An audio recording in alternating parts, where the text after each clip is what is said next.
Hello friends, welcome to my channel. आप सभी को धनतेरस की बहुत बहुत शुभकामनाएं। मैं आपके साथ में शेयर कर रही हूँ धनतेरस की सरल पूजन विधि। फ्रेंड्स, धनतेरस का पूजन शाम के समय किया जाता है। तो जिस भी जगह हम पूजन करते हैं उसको गंगा जल का छींटा दे करके सबसे पहले पोंछ लेंगे। उस पर हम पीले हल्दी से या फिर चंदन से स्वास्तिक बना करके अनाज रखेंगे उस पर थोड़ा सा, फिर हम चौकी बिछाएंगे। फ्रेंड्स, धनतेरस के दिन भगवान कुबेर की पूजा करने का विशेष महत्व माना जाता है। उनके साथ में लक्ष्मी गणेश जी की और भगवान धनवंतरी की भी पूजा की जाती है। तो आपके घर में जो भी गणेश जी, लक्ष्मी जी की मूर्ति या फिर फोटो है तो आप उनको चौकी पर विराजित कर लें। साथ में अगर आपके पास कुबेर भगवान की फोटो या फिर मूर्ति है तो आप उनको विराजित कर लें। अगर नहीं है तो आप उनको सुपारी रूप में मान करके चौकी पर विराजित कर सकते हैं। इसी प्रकार से अगर आपके पास धनवंतरी जी की फोटो या फिर मूर्ति नहीं है तो आप उनको भी सुपारी रूप में मान करके चौकी पर विराजित कर सकते हैं। मैंने धनवंतरी जी को सुपारी रूप में मान करके चौकी पर विराजित किया है। फ्रेंड्स, सभी भगवान को आप अनाज का या फिर पुष्पों का आसन जरूर दें। इसके बाद फ्रेंड्स, धनतेरस के दिन कुबेर भगवान के सामने कुबेर दीपक प्रज्वलित किया जाता है। फ्रेंड्स, यह कुबेर दीपक हमें शुद्ध देसी घी का ही प्रज्वलित करना होता है। साथ में इसको हम अनाज का आसन भी देंगे। अगर आपके पास इस प्रकार का कुबेर दीपक नहीं है तो आप मिट्टी का दीपक, जो कि एक मुखी होता है, आप इसको भी कुबेर दीपक की भावना से भगवान कुबेर के सामने प्रज्वलित कर सकते हैं।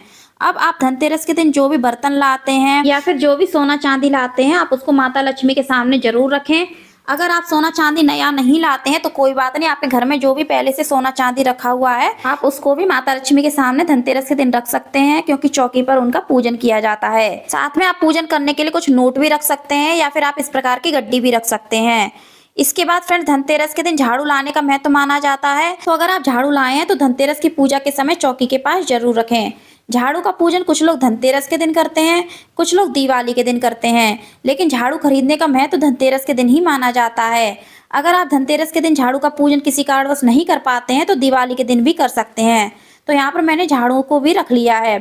अब हम पूजन करेंगे तो सबसे पहले गंगा जल का छींटा दे करके हम सभी का शुद्धिकरण कर लेंगे। उसके बाद हम सबसे पहले गणेश जी की पूजा करेंगे।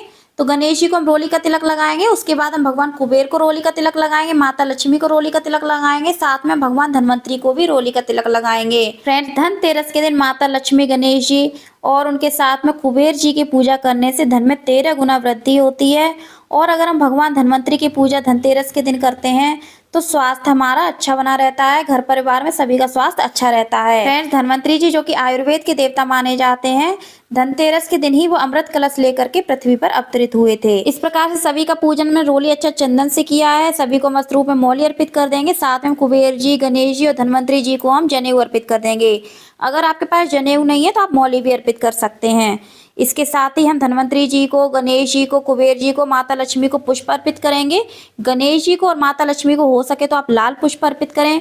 फ्रेंड्स, इसके बाद आपने पूजा में जो भी धन रखा हुआ है, नया बर्तन लाए हैं या फिर आपने जो भी सोना चांदी रखा हुआ है, उसका पूजन भी हम रोली अच्छा चंदन से करेंगे। कुबेर दीपक प्रज्वलित किया है हमने कुबेर जी के सामने, तो उसका पूजन भी हम इसी प्रकार से करेंगे। साथ में पुष्प भी अर्पित करेंगे। अब हमने पूजन में अगर झाड़ू भी रखी हुई है तो फ्रेंड्स, अगर आप धनतेरस के दिन पूजा करते हैं तो आप धनतेरस के दिन झाड़ू का पूजन जरूर करें, नहीं तो आप दिवाली के दिन भी कर सकते हैं। तो झाड़ू पूजन करने के लिए सबसे पहले हम झाड़ू को गंगा जल का छींटा दे करके शुद्धिकरण कर लेंगे, जो कि मैंने पहले ही कर लिया था। उसके बाद हम इनके कंठ पर मौली बांधेंगे, उनको हम तिलक लगाएंगे। झाड़ू को तो कुमकुम का तिलक लगाएंगे, चंदन का तिलक लगाएंगे, साथ में हम उनको अक्षत भी अर्पित करेंगे झाड़ू को। फ्रेंड्स, झाड़ू माता लक्ष्मी का ही रूप मानी जाती हैं, तो हमें धनतेरस के दिन उनका पूजन जरूर करना चाहिए। इसके बाद फ्रेंड्स, माता लक्ष्मी का अगर हम कोई भी पूजन करते हैं तो उनको विशेष रूप से कमलगट्टा, कौड़ी, गोमती चक्र अर्पित किए जाते हैं। इनको अर्पित करने से माता लक्ष्मी बहुत जल्दी प्रसन्न होती हैं। तो आप इनको 5-5 की संख्या में या फिर 2-2 की संख्या में उनको अर्पित कर सकते हैं। इसके साथ ही फ्रेंड, धनतेरस के दिन धनिया खरीदने का, खड़ा धनिया खरीदने का विशेष महत्व माना जाता है। इसको पूजा में भी रखा जाता है। इसके बाद फ्रेंड्स, भगवान धनवंतरी जो कि आयुर्वेद के देवता हैं, उनको हम कुछ औषधि अर्पित करेंगे, जैसे कि हल्दी, लौंग, इलायची, काली मिर्च, जो कि हमारे घर में आसानी से मिल जाती हैं। आप उनको तुलसी, एलोवेरा, नीम के पत्ते, करी पत्ते, नींबू, आंवला, तेज पत्ता, दालचीनी, आप ये सभी औषधियां उनको अर्पित कर सकते हैं। ये सभी चीजें धनवंतरी जी को अति प्रिय हैं। इसके बाद हम सभी भगवान को भोग लगाएंगे। तो आप मिठाई का भोग लगा सकते हैं, तिल और बताशे का भोग लगाएंगे, जो कि दिवाली और धनतेरस की पूजा में विशेष भोग माना जाता है। इसके बाद पान के बीड़े का भोग लगाया जाता है। तो पान के पत्ते पर हम लौंग का जोड़ा, इलायची, बतासा और एक सुपारी रख करके भोग लगाएंगे सभी भगवान को। आप चाहें तो सभी को पान का बीड़ा अलग अलग अर्पित कर सकते हैं, या फिर आप एक ही पान का बीड़ा सभी के लिए अर्पित कर सकते हैं। फलों का भोग लगाएंगे। आप किसी भी मौसमी फल का भोग लगा सकते हैं, या फिर आप 5 प्रकार के फलों का भी भोग लगा सकते हैं। इसके बाद अगर आप धनतेरस की कथा सुनना चाहते हैं तो आप हाथ में थोड़े से धनिया और पुष्प लेकर के धनतेरस की कथा सुन सकते हैं। कथा संपन्न हो जाने के बाद आपके हाथ में जो भी धनिया और पुष्प है उनको हम भगवान के चरणों में अर्पित कर देंगे। इसके बाद यथासंभव अपने सामर्थ्य के अनुसार हम दक्षिणा अर्पित करेंगे। पूजा में धूप दिखाएंगे सभी भगवान को, माता लक्ष्मी को, कुबेर जी को, गणेश जी को और धनवंतरी जी को, और फिर हम आरती करेंगे। तो सबसे पहले हम गणपति जी की आरती करेंगे, उसके बाद हम माता लक्ष्मी की आरती करेंगे। अगर आपको कुबेर भगवान की आरती आती है तो आप उनकी आरती कर दीजिए, नहीं आती है तो आप केवल दीपक घुमा करके उनकी भाव रूप से आरती कर सकते हैं। इसी प्रकार से आप धनवंतरी जी की भी आरती कर सकते हैं। आरती हो जाने के बाद हम दीपक के चारों ओर जल घुमाएंगे, सभी भगवान को हम आरती अर्पित करेंगे। उसके बाद हम स्वयं भी आरती ग्रहण करेंगे और अपने परिवार के सभी सदस्यों को आरती प्रदान करेंगे। इसके बाद हम सभी के चरण स्पर्श करेंगे। पूजा में हमसे जो भी भूल चूक हुई हो उसके लिए हम क्षमा याचना करेंगे। अपने परिवार की सुख शांति, धन समृद्धि और अच्छे स्वास्थ्य की कामना करेंगे। अब फ्रेंड्स, धनतेरस की पूजा के बाद धनतेरस के दिन 13 दीपक जलाने का महत्व माना जाता है। इसके साथ ही एक बड़ा दिया जलाया जाता है जिसको यम का दिया बोला जाता है। यम का दिया कुछ लोगों के यहाँ धनतेरस के दिन जलाया जाता है, कुछ लोगों के यहाँ नरक चतुर्दशी के दिन जलाया जाता है। बाकी ये 13 दीपक आप अपने घर में अलग अलग जगह पर जला सकते हैं। इसके बाद फ्रेंड्स, पूजा में आपने जो भी भोग लगाया है इस भोग को आप अपने घर में प्रसाद रूप में वितरित कर सकते हैं।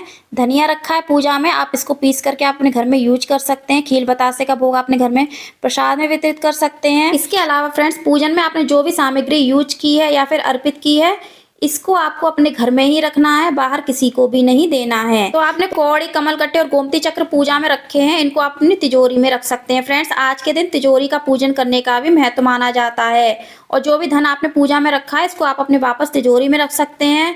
बर्तन आप यूज कर सकते हैं घर में ही। जो भी आपने औषधि पूजा में रखी है इसको भी आप अपने घर में यूज कर सकते हैं।